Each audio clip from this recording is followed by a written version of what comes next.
नमस्कार मित्रांनो, आज एका वेगळ्या विषयावर आपण चर्चा करणार आहोत आणि तो विषय आहे मूल्य शिक्षण. आज आपल्या विद्यार्थ्यांना खूप चांगले मार्क मिळत आहेत, ते अभ्यासात देखील खूप हुशार झाले आहेत. पण ही जी नैतिक मूल्ये आहेत किंवा मूल्य शिक्षण यांची अत्यंत जास्त प्रमाणामध्ये आवश्यकता या विद्यार्थ्यांना जाणवत आहे. म्हणून आमच्या शाळेमध्ये आज आम्ही एक वेगळा उपक्रम मुलाखत मूल्यांची हा घेतलेला आहे. तो तुम्ही पहा, तुम्हाला नक्कीच आवडेल. नमस्कार. जिल्हा परिषद प्राथमिक शाळा पिंपळगाव कुटीमध्ये आज एक आम्ही नवीन उपक्रम सादर करत आहोत. आमचे श्री कदम सर हे मूल्य शिक्षणाची ट्रेनिंग घेऊन आले आणि त्यांनी आमच्या मुलांना विविध असे मूल्य शिक्षणाविषयी माहिती सांगितली. मग आता या विद्यार्थ्यांमध्ये ती माहिती किती रुजली यासाठी एक आमची मुलाखत आम्ही या ठिकाणी एका विद्यार्थिनीची घेणार आहोत. तर या ऍक्टिव्हिटीचं नाव आहे मूल्यांची मुलाखत. आणि या ऍक्टिव्हिटीसाठी एक पाहुणी आपल्याकडे आलेली आहे. कृपया आपला परिचय करून द्या, आपलं नाव आणि वर्ग सांगा.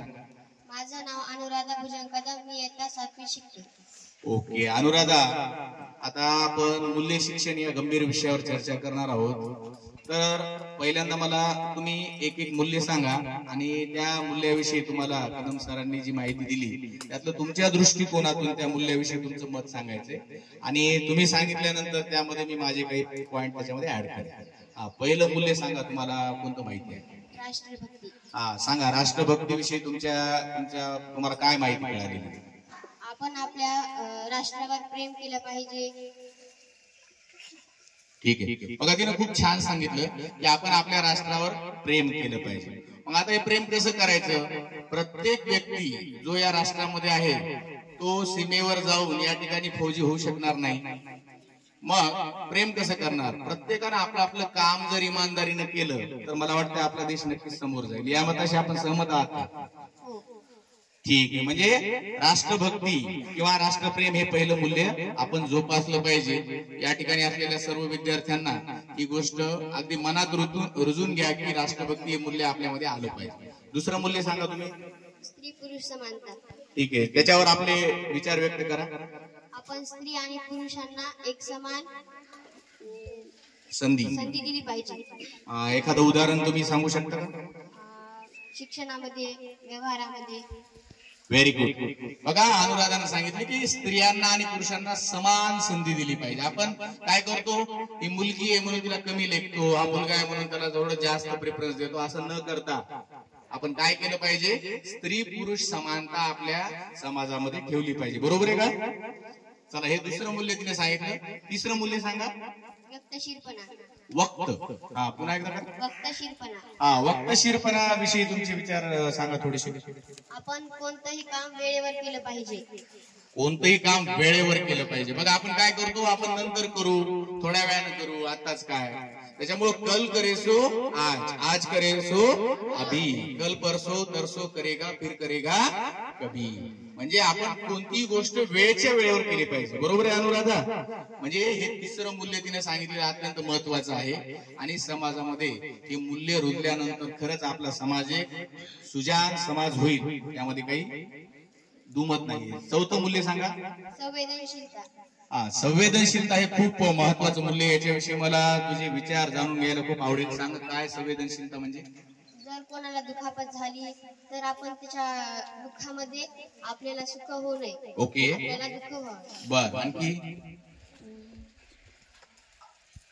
ठीक आहे. म्हणजे संवेदनशील मन असलं पाहिजे. बघा, आज आपण काय झालोय, आपल्या संवेदना बोथट झालेल्या आहेत. मगाशी कदम सरांनी एक शब्द वापरला की आपल्या संवेदना बोथट झाले. त्याचा अर्थ काय की एखाद्याला जर खूप दुःख झालं, एखाद्याला त्रास झाला तरी आपल्याला वाईट वाटत नाही.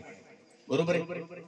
म्हणजे आपल्या संवेदना ह्या जागृत असल्या पाहिजे. दुसऱ्याच्या दुःखामध्ये आपण दुःखी झालो पाहिजे, दुसऱ्याच्या आनंदामध्ये आपण आनंदी झालो पाहिजे. बरोबर आहे का?